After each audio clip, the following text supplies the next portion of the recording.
Good morning, Geauga County, Lake County, Northeastern Ohio, and all places around the world that are streaming Voice of Geauga this morning. You're listening to Voice of Geauga with Skip Claypool, Jonathan Broadbent, and we have Good morning, all. a special guest with us that's an audio only. So you're not going to be able to see him on our favorite live streaming channels, but John Kalis out of Medina.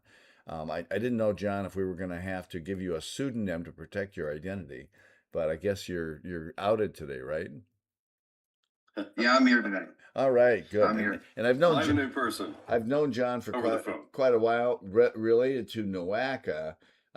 He's somebody that's highly educated on that particular area.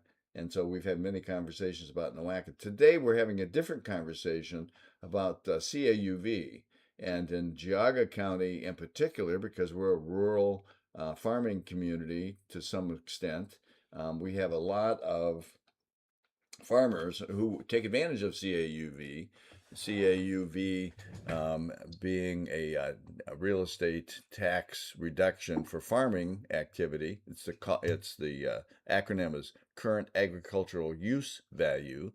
And so if you are engaged 100% in farm activity, you get a property tax reduction. By the way, if we do away with property taxes, then this whole concept of CAUV kind of goes away. We can adjust the taxes that farms pay based on a different basis and probably a more fair basis, because CAUV is very complicated.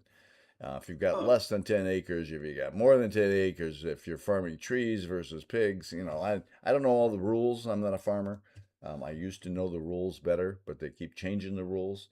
So, but the CAUV is very important to farmers. And so we're going to talk about that a little bit today. John's got some information and Jonathan has some information. We want to just throw it out on the table, have a conversation. If you want to take part in that conversation, I encourage you to call us. And you can reach us at 440-946-9468. If you're a farmer, we'd love to hear from you and your experience of CAUV. 440-946-9468. And we are streaming today on Rumble, Facebook, and YouTube as normally. And I'm just looking to see what kind of involvement we have this morning. We oftentimes have a very active Rumble, Facebook group that gets out there and shoots questions at us. So with that said, John, you want to, or Jonathan, Yeah, you want to kick things off with John so that we can get this conversation started.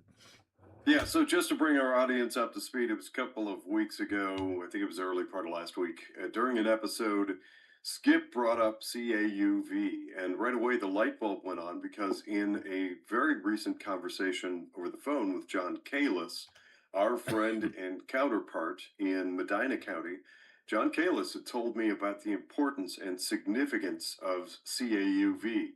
So the short answer is I don't know much of anything. Kind of a city boy. I moved out into Geauga County 5 years ago, and I'm enjoying the heck out of Geauga and trying my hand at agriculture, but I do not claim to know much about CAUV. So I called John and sent him a text message and said, "Hey, John, can you come on the show and tell us what you know about CAUV?"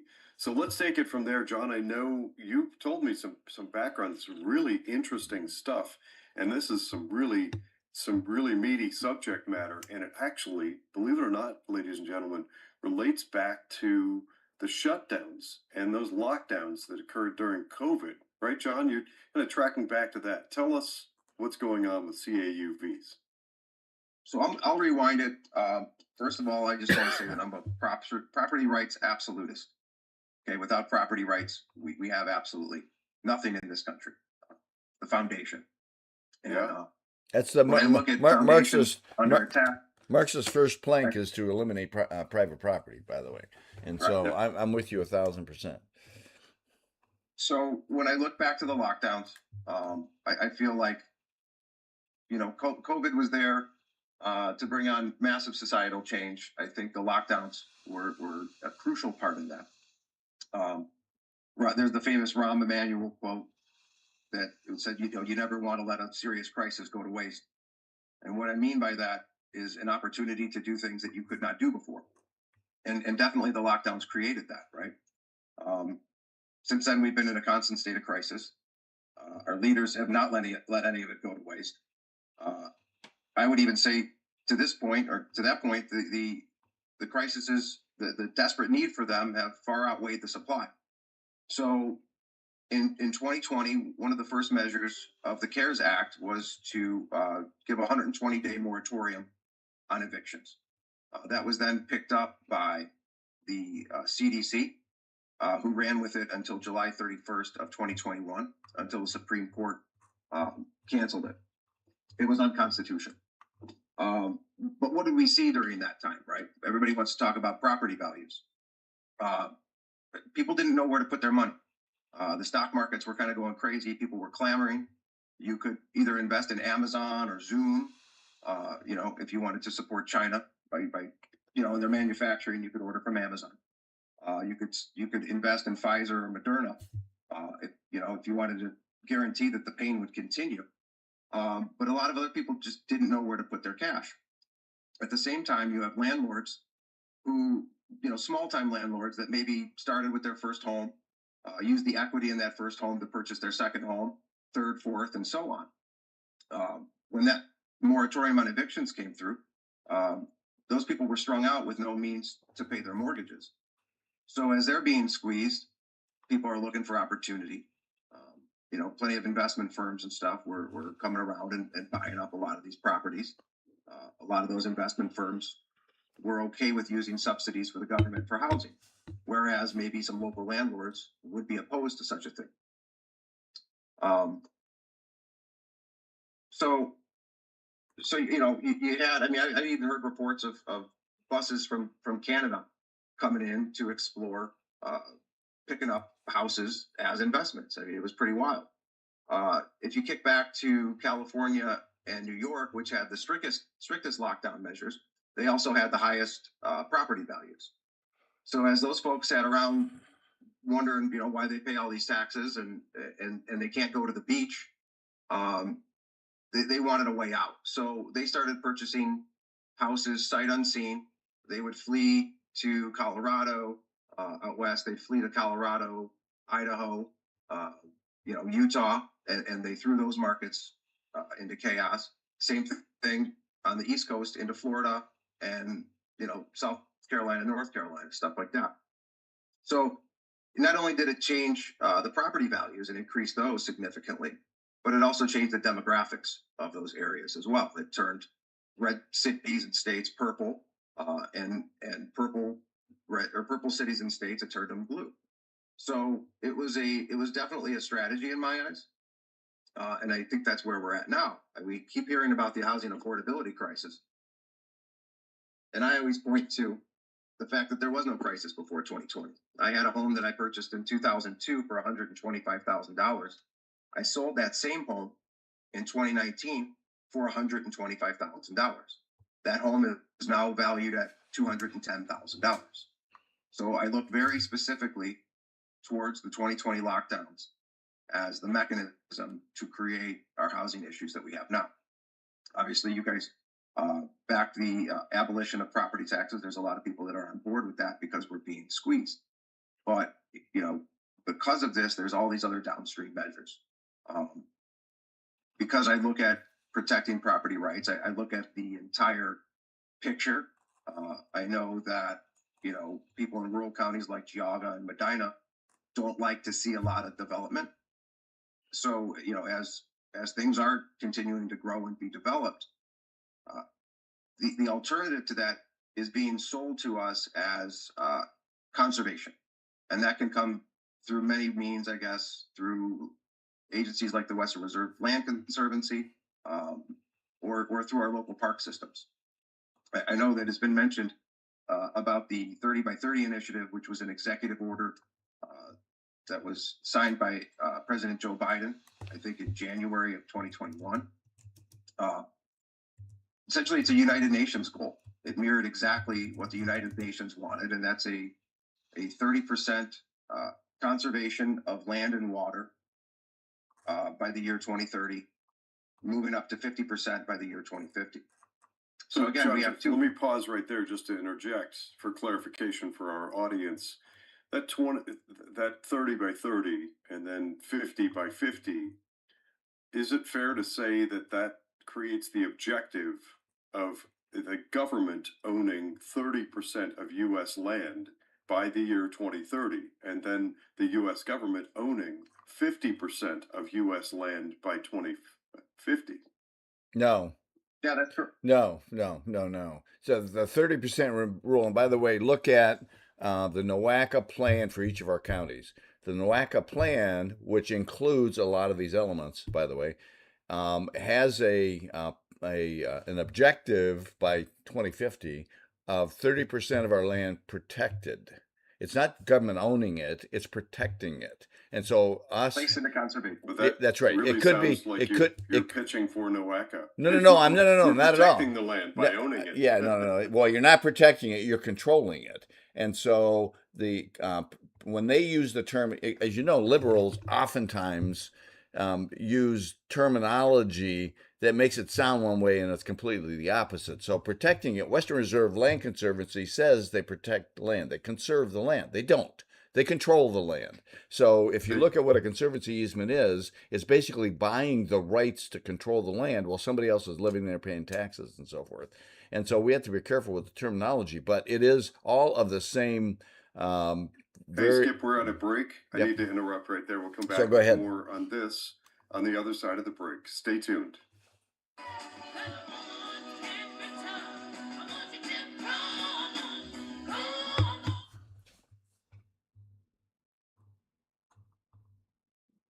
Mics are off. Mics are off. So I'm looking at the rules for how you manage CAUVs, and there's some very concerning rules in here. One of those comments is that the auditor gets to determine what qualifies and what doesn't qualify. So you leave it to some local politician who may not have the brain power to do anything, and he she is given the authority to determine whether a farmer should get it. And by the way, that also comes down to a little corruption. Hey, I may say your farm is okay as and qualifies, but you're gonna have to do something for me. I mean, I'm being pretty crude on that, but this is very concerning if you're looking at the rules.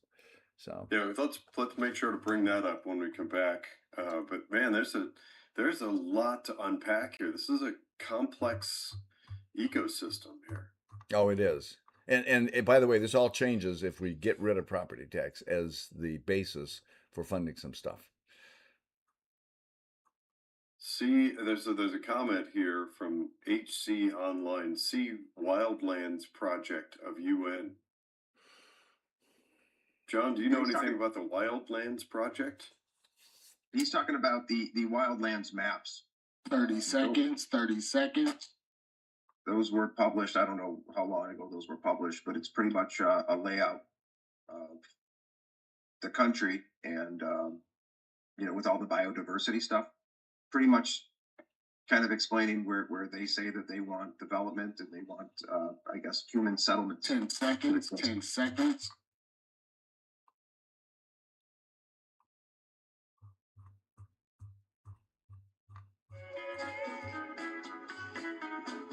Welcome back to Voice of Geauga with Skip Claypool, myself, Jonathan Broadbent, and we have first-time guest John Kalis.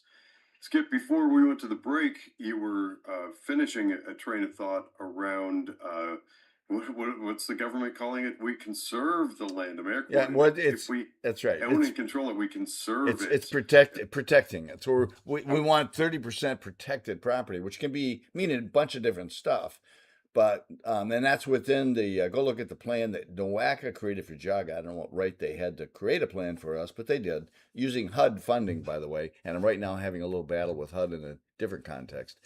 But and so they want to have more protected land. So the Western Reserve Land Conservancy, transparent. There's no transparency in Western Reserve Land Conservancy. It's a dark box. They go out and they buy up the rights using your tax dollars oftentimes. They buy the rights to control the property. They don't own it. They simply determine what you can do on it. And if you're a farmer, you have to submit a farming plan to the conservancy easement. What their background expertise in farming is, who knows? But you have to submit a plan that they approve. And so if you're doing pigs and you got the contract ultimately with the Western Reserve Land Conservancy to farm pigs, and now you want to farm soybeans, well, you got to get them to approve it, and maybe they It will, maybe sounds they like the won't. opposite of So freedom, and yeah, that's it's a Marxist plan, and it's the ridiculous. use of the word protected is very dubious in this context. We're going to very quickly get back to John Kalis and his perspective and CAUVs, but I do, for purposes of our conversation, I do want to interject something that you discovered during the break, Skip, which has to do with county auditors. What is it that you discovered? County auditors have a role in this? What does that Well, look not like? only a role, but I'm looking for the paragraph. I'm looking at the rules right now. It's under tax.ohio.gov, and there's a whole set of rules about how CAUV is applied. But one of the paragraphs, and I've lost it, basically says that the auditors, the local county auditors, are the sole determinant of what qualifies for CAUV and what doesn't. That just Wow. to me, that just opens up the door for all kinds of shenanigans, because if a person or an office gets to make the determination, well, what is their ideology? What is their thinking about CAU? What is their they Do get they to know anything about farming? As all kinds of questions connected to that. There's also a great comment here from Gardens of CH. Our money pays for them to erase our property rights. That's a question. That's just crazy to think of. But we're going to get back to John Kalis. Sorry, John. John, Skip and I are clearly enthusiastic about this, and we stepped on your toes there for a little bit. Let's pick up where you left off, or where you'd like to jump back in. So I'll hop back in and kick back to the 30 by 30 initiative. Again, it was the executive order called the America the Beautiful Plan. Um, and it's there. You can read it. There's pamphlets online. For the sake of the audience, I would point you there to go check that out. And I will say that as far as I know, New York and California have actually adopted it into state law. So it is in state law in some of the states of the nation. Ooh, Um, talking about the land conservancy and the park systems, I believe that one of the implementation plans was to tap the park systems, to tap the conservancy groups, to start working to put the land into conservation. So we've seen a lot more of that lately. Um, but yeah, so again, when we're met with those two options of either more large scale development or to place the hands into essentially the government through conservation through parks, uh, which requires a whole bunch of salaries and other kinds of overhead to care for that property. It also takes that property off of the tax rolls completely, right? So they're not paying anything as far as property taxes go any longer. I view CAUVs shoring up and protecting and make sure that they're regulated the way that they should be. I see that as the means to protect what we have right now. It really is maybe the only tool that we do have.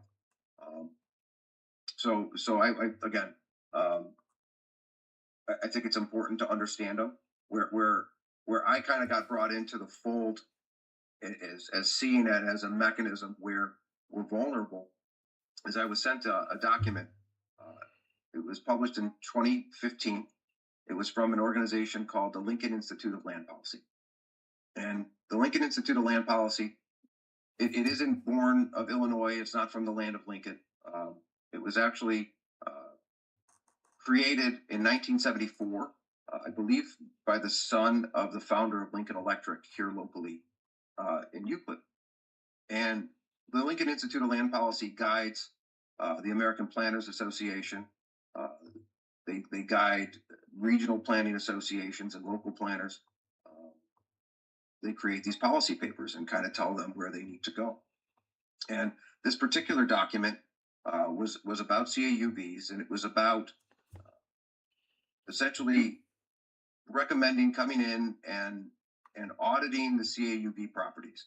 One of I guess there's two ways that you can qualify for a CAUV, and one of them is 10 or more acres must be devoted exclusively to commercial agriculture use, or if it's under 10 acres, they are devoted exclusively to commercial, also devoted exclusively to commercial agricultural use, but the farm must produce an average yearly gross income of it.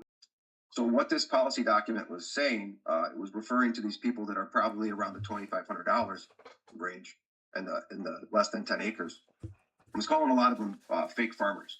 It was actually pretty inflammatory the way that it attacked these folks that might have a farm stand or a homestead where they, where they make somewhat of a living on it.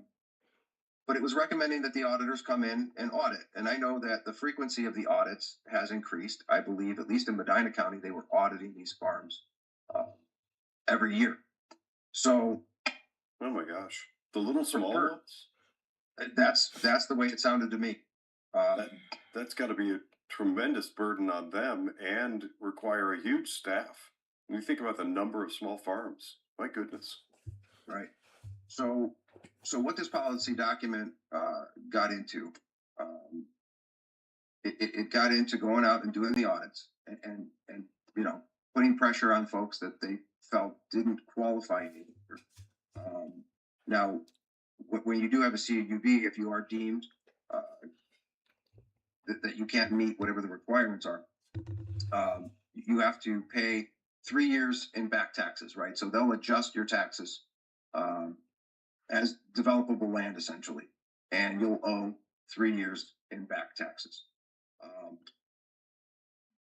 To me, what the objective was in this document was to pretty much take land out of the farmer's hands and to put it on the market, right? For development.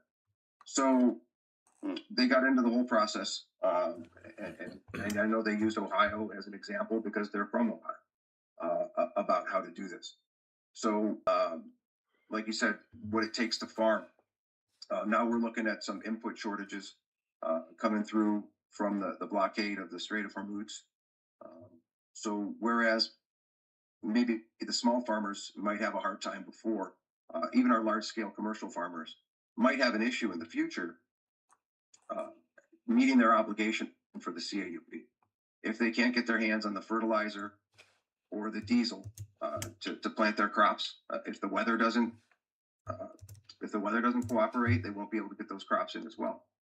So to me, it opens up even greater development. If we look at kind of what's happening in Lorain County right now, there's a lot of them. There's that mega site that's going on in New Russia, and I'm not sure whether this had anything to do with that, but I know that that's kind of the path that these planning organizations want to go down. These economic development groups.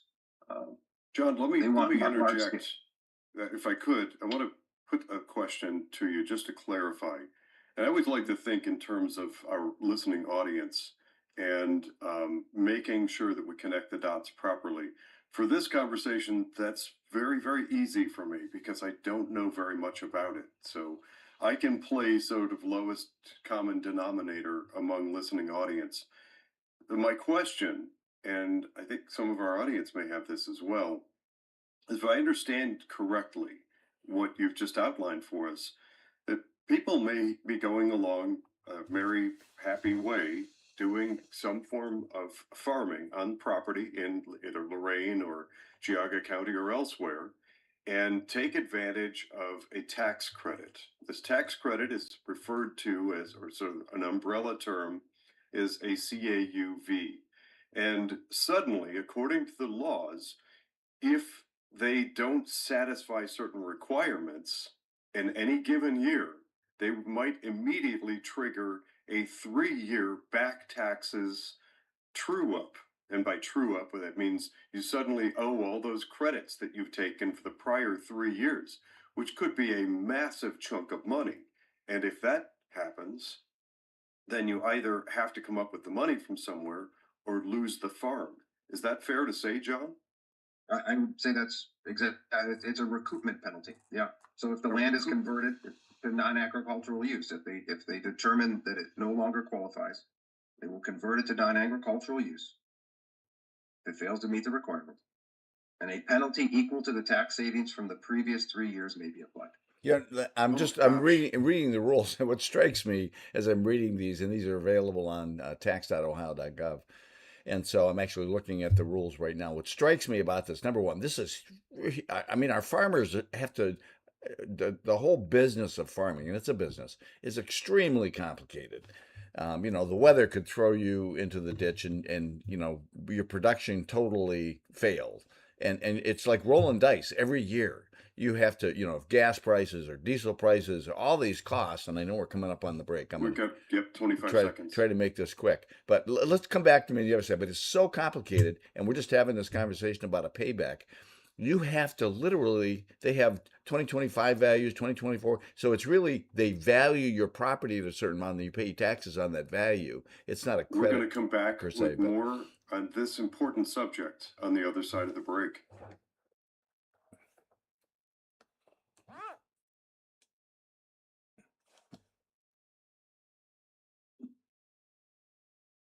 Mics are off. Mics are off. so the point that I want to get to, and let me come back, John, after the after break. The point that I want to make here is that these guys, the farmers, have to live under this extremely complicated setup, and now they're dependent on a person's judgment, a subjective judgment. The auditor gets to subjectively determine whether or not their property qualifies for a tax reduction. Holy cow! These farmers, I don't even know who would want to be a farmer. And I keep hoping that farming experiences a rebirth and that people come back to it. I kind of know so many people that talk about farming in Geauga County. I know two different families well that are sixth, I think both of them are sixth or maybe seventh generation farmers. And it's just a constant battle to try to survive in farming. And there's a big part of me that keeps going back. John, I don't know if you've heard me mention this before, but I, especially for John Kalis, I know your sharp mind, you would you would be well served to read the book Tombstone by Yang Jisheng, who wrote about the Communist Party during the Great Famine. It's an amazing story and talks about just the lunatic things that the government in China was doing to completely change everything about how agriculture and farming was done, food distribution. They redid everything under this sort of great, what do they call it? The Great Great Leap Road. Forward. The Great Leap Forward. Thank you. Under the Great Leap Forward, and the things that they did led to reducing the yield, the crop yields by like 80%. So it was way less food, and people were starving. But then they were like, pretending like the food existed, and it was just complete madness. And so when I look at these things, like our government making decisions about, killing millions of chickens because they think that maybe they've detected some sort of virus somewhere in one state away, and it's just it's eerily similar. The book again is called Tombstone by Yang Jisheng. If you read it, I think you'll see a lot of similarities to what's happening in the United States right now. Yeah, I don't know a whole lot about the Great Leap Forward. I do know that it started off as a class war. Um, the landowners were obviously the most wealthy. From my understanding, that land was taken from them and redistributed amongst the people. When the people didn't know how to farm and people started starving, they couldn't grow food. It was then taken and given to the government, and then people were farming, for the government essentially. Now that didn't help. 30 That didn't help their seconds. ability 30 to farm, seconds. right? But I mean, all kinds of bad stuff, like what you're saying. I think they went. They killed. They had a bunch of starlings over there, I believe, and they killed all the birds because they were eating the crops, which led to 10 seconds. swarms of 10 insects seconds. destroying the crops. Right. So yeah, 1 second, John. I'm a little bit familiar. Get it wrong and still you think that it's all Welcome back to Voice of Geauga with Skip Claypool, myself, Jonathan Broadbent, serving as host, and we have guest John Kalis. So, Skip, during the break, you were mentioning some things you're finding online. Can you highlight that for our audience Yeah, I mean, as we go on? it's just I'm reading the rules, the current agricultural use value (CAUV) rules, and what struck me was how complicated these rules are, and the fact that there's a certain element of subjectivity. They leave the decision to the auditor on whether or not something is appropriate. So you can find that actually in the there's a document that's guide to the auditors, and the very first section, the last paragraph, it says auditors are ultimately responsible for making and defending the decision on whether the land qualifies for CAUV. So now you've got this individual who may be completely incompetent. He got elected auditor because he was running around getting a lot of pictures taken, and he may or may not. That's not an attack on all auditors. I'm just saying there's a lot of elected officials that are not really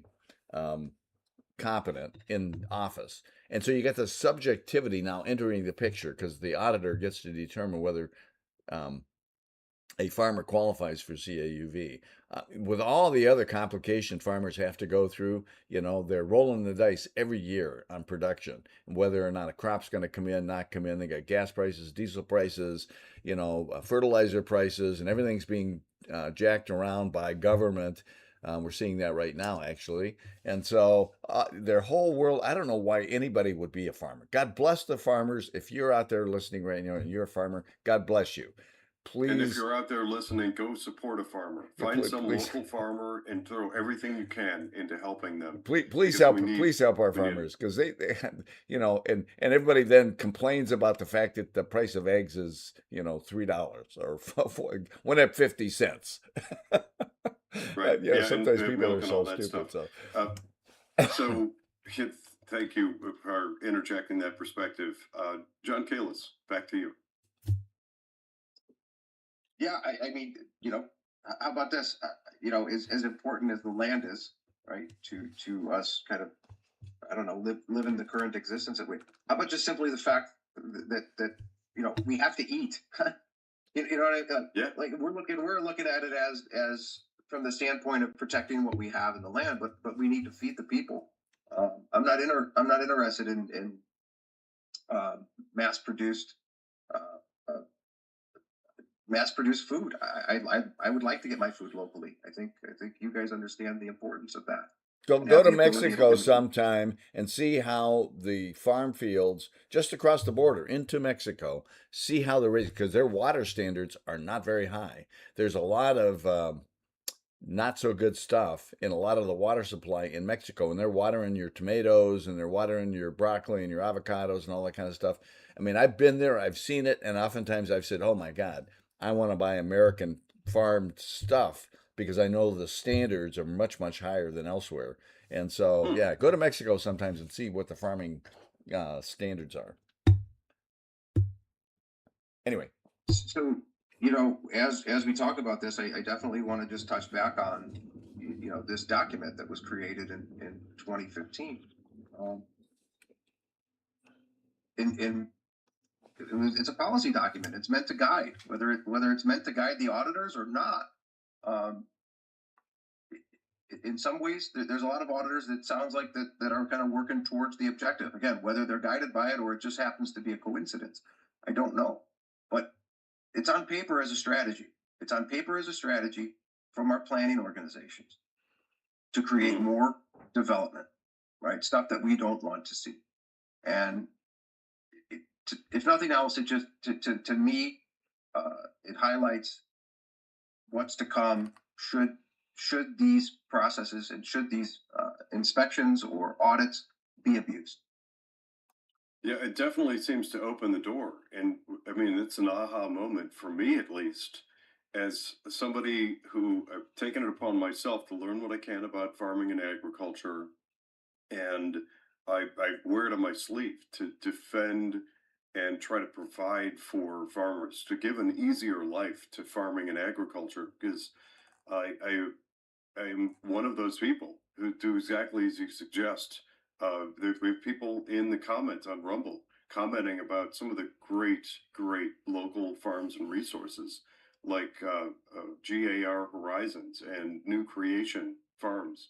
These are amazing, incredible resources to Geauga County, and we cannot afford to have them in jeopardy.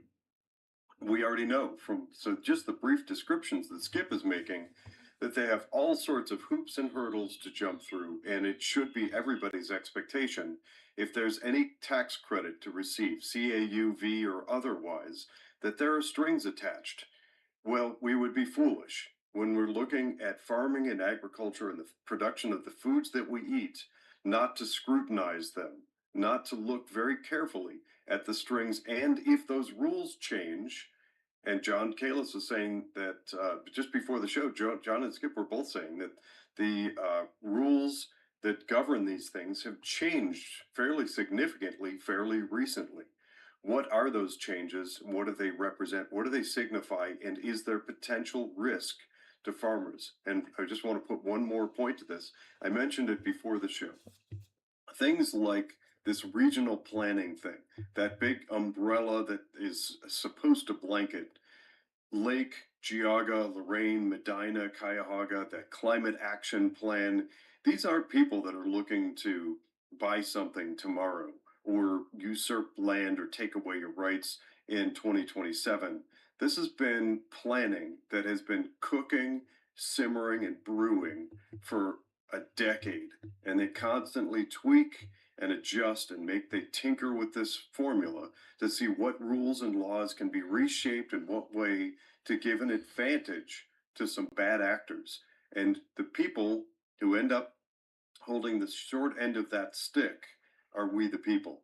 And in this case, it has to do with the foods that we eat in farming. We can't afford to let that happen. So I just got on my soapbox there for a minute. John, go ahead. Um, Let me jump in when- here and interject something, if you don't mind, to give John a chance to get his thoughts together there. I'm just reading some of these rules. I encourage everybody, if you want to have your head explode, go out and read some of these. What is the primary rule about government? The primary rule is everything the government touches, it screws up. That's who's making the laws for setting the value on property tax or property values, which is our farmers are taxed then based on their values, and their values can fluctuate, by the way, year to year. So it's not consistent. It's not persistent necessarily.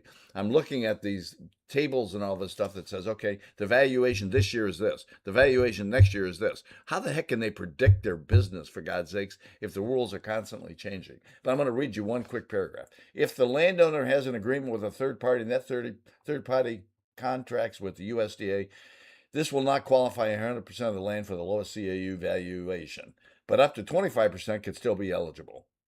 What the hell does that even say?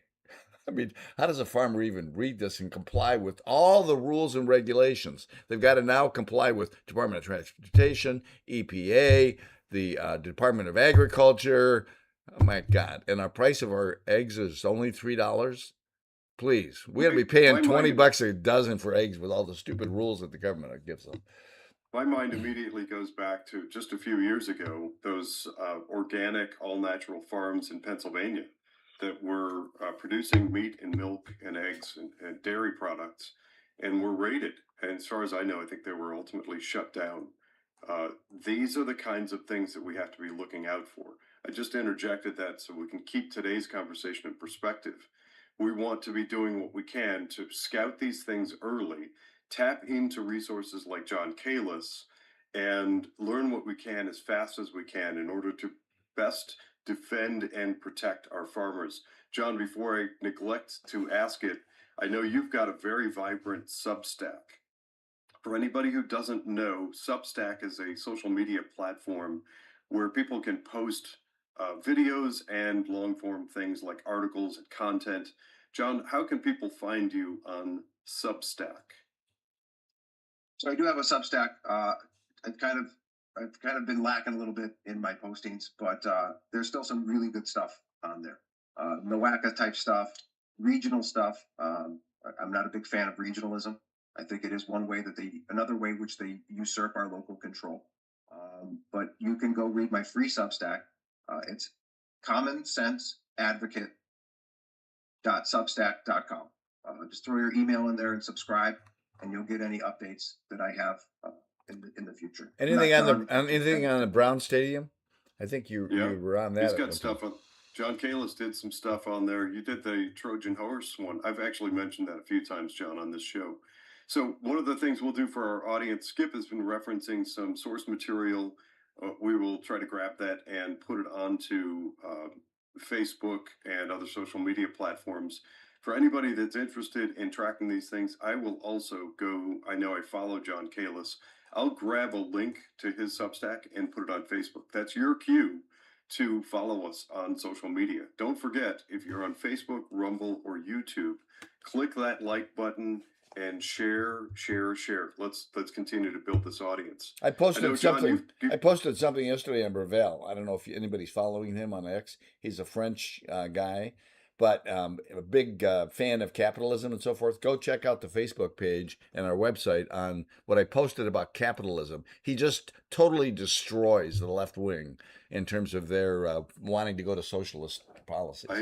I like him already. We're actually coming up on a break. I was going to get back to John. I know John Kalis is going to need to leave us a few minutes early, but we are going to come back with as much more time as we can focused on this subject while we've got John Kalis. In the meantime, we've got a commercial break. Stay tuned. We'll come back with more of this discussion.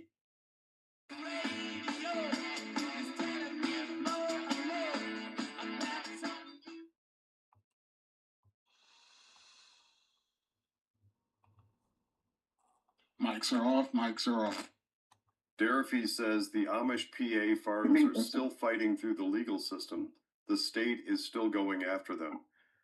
So there it is. You get these laws in place, and you can't repeal them, and they're virtually impossible to fight. So here are these farms. You get these Amish farms who knows? They've got like 10 generations of farming experience. They're really good at it and make great product and reasonable prices and very high quality.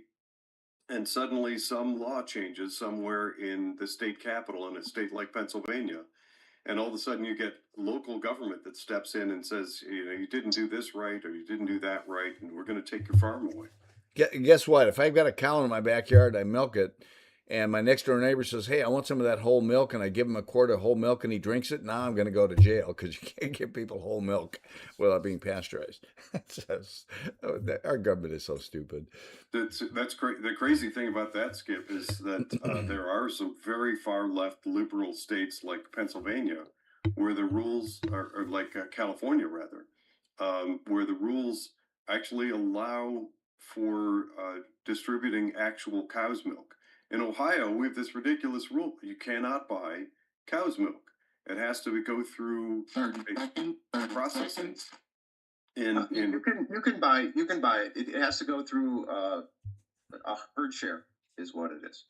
Right. So they have to create like a private groups essentially, where you own a share of the herd, and then because you own that share, you could have it for yourself. Private membership association. This sounds like a communist China thing.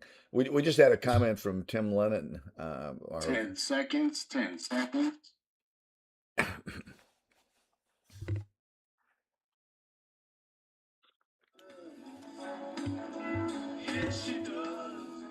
Welcome back to Voice of Geauga with Skip Claypool, myself, Jonathan Broadbent, and first-time guest John Kalis. Just before we came back from break, Skip was starting to interject. Do we have a comment from former Geauga County Commissioner Tim Lennon? Yeah, he talked about the auditor accepting a 30% increase on our property taxes. That was what started the whole abolish property tax movement. It was the huge tax increase at the state level, which we knew about ahead of time. Our auditor and some of other officials in Geauga County actually knew that was coming and didn't tell anybody, and accepted it. They didn't push back on it, didn't fight it. So what about the CAUV? I mean, relate that willingness to accept property taxes, because what's the incentive of an auditor? The auditor needs to get revenue or income for townships and the libraries and all that kind of stuff. So he's overseeing things. And so his incentive is to try to maximize the amount of property tax coming into the county. And it's never enough. Clearly. What's the incentive? What's the incentive of a developer? That's to develop and make money, right? Yes. Well, What's one mechanism? What's one mechanism to ensure that you can maximize that? Throwing a lot of money at an auditor that you know is going to be sympathetic to your needs to get them elected into office. I've got a related some relations in the Ashtabula area, and they have like 4,500 acres in the family. It's been in the family forever, but the brothers that currently own that property are now they're getting older and they're getting ready to pass it on, but their kids don't want to farm anymore. So they've got this huge tract of property that they are probably going to pass on to developers or something. Who knows what the future of that property is going to be, because we make it so difficult for farmers to even buy that property, to operate that property. It's really kind of discouraging to some degree. I hope some farmers decide to buy that property up so they can continue their farming. They raise corn and soybeans, and they've had pigs at one time. They do dairy cows. But the farmers age and they die, and so hopefully we can keep farmers the incentives for farmers to continue farming in place, because as Jonathan, you said, we got to get our food from someplace, for goodness sakes, and locally grown food is best. We have enough food deserts. We don't need to be creating laws and rules and regulations that are creating more food deserts. Need to return people back to reasonable nutritional standards for the foods that we eat, and local is always best. John, I know you've got to sign off. We've just got a few more minutes with you. Let's use these remaining minutes wisely. What do you want to close us out with, John Kalis? I want to, I guess, first offer up the document that I'm talking about. It is by the Lincoln Institute of Land Policy. If you just do a Google search, you should be able to find it. It is called the Use Value Assessment of Rural Lands. I think that in order to understand where where we can be attacked, our vulnerabilities, they kind of lay it out. They let you know what their plan of attack is, and if we can find ways to shore it up. Skip said that it's getting harder for farmers. It is. Yep. But understand there's always going to be someone there after these people have been hamstrung. There's going to be people like the developers. There's going to be conservation efforts through the park systems, through the Western Reserve Land Conservancy, or other agencies that are like that. They're going to be right there to provide them a solution. What I'm saying is CAUVs, protecting CAUVs, keeping the land in the hands of private citizens, even if they're getting a little bit of a tax break. Who would you rather see control that land? I'd rather see it in private hands, where they're at least paying some taxes. And I can guarantee that I can go up the street and I can get some local food to put on my table to feed my family. And if people, because sometimes we talk about things and people think that we're conspiracy nuts, but it's very easy to verify a lot of the stuff we're talking about. And so I'm going to tell people, go out and look at this 30 by 30 initiative. It's out there. And there's an organization, nature.org, which is promoting, it says, and I'm quoting this, the dual crisis of climate change, which, by the way, is now being knocked down. Everybody's saying climate change was all fake and it's all about the money. And mass wildlife extinctions threaten to forever change our world. So we need to protect our property, or protect the planet's land, fresh water, blah, blah, blah. Well, when they say we need to protect it, the we is the Marxist movement, who sets the policy, the rules that eliminates private property. And in the United States, we're all about private property. So their rules are, the we is some communal communist approach to doing things. And everybody should be concerned about that. Yeah, you're absolutely spot on. And yeah, anybody that's reasonable about food expectations knows that food has to come from somewhere. Yes, there are some people in our society, unfortunately, who've been duped into thinking that the stuff that comes out of the cardboard box, wrapped in plastic, or out of a little plastic baggie that's salty and crunchy, that that's actually food. But that, I contend, is the stuff that leads you directly into ill health and into hospitals.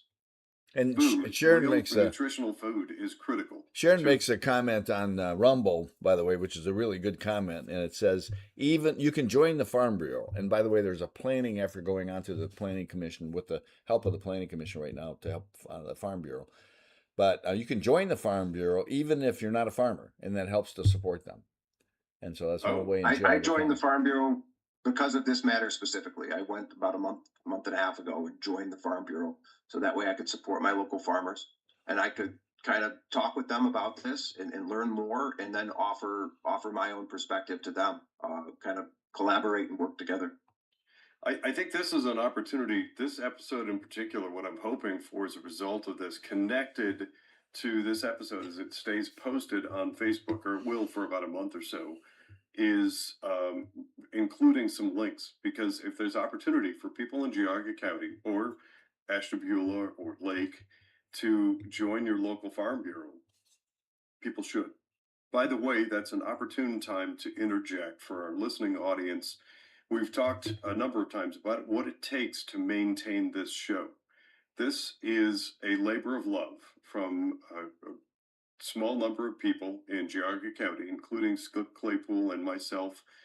We are putting our heart and soul, effort, blood, sweat, and tears into maintaining and keeping Voice of Geauga up and running and going. That means the radio show, it means the podcast, and it means the newspaper. There is tremendous, beautiful opportunity for us to advertise. We have a great listening audience. The feedback has been phenomenal to Voice of Geauga.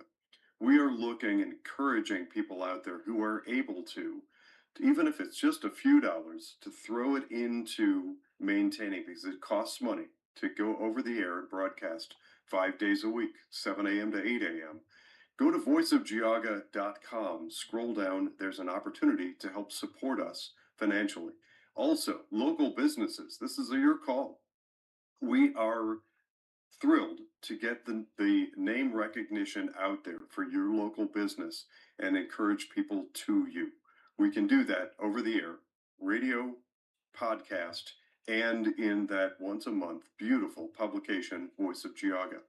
So, John Kalis, we're coming up on our final minute here, and I know that you've got to clock off. You've got another obligation beginning promptly at 8 a.m.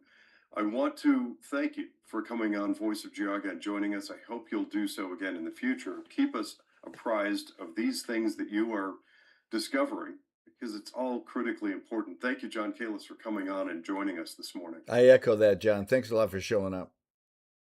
Hey, thanks for having me.